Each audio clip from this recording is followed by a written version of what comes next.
Shamshabad international airport पर custom officers ने checking के दौरान 1 किलो 900 ग्राम सोना बरामद हुआ।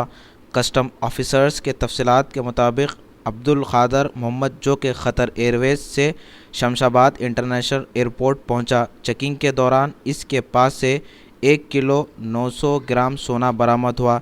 इसकी जुमला कीमत 50 लाख बताई गई।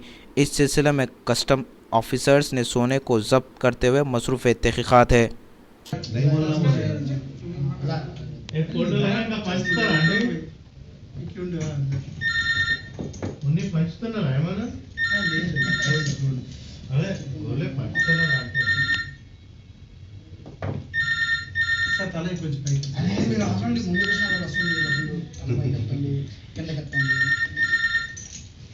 Okay?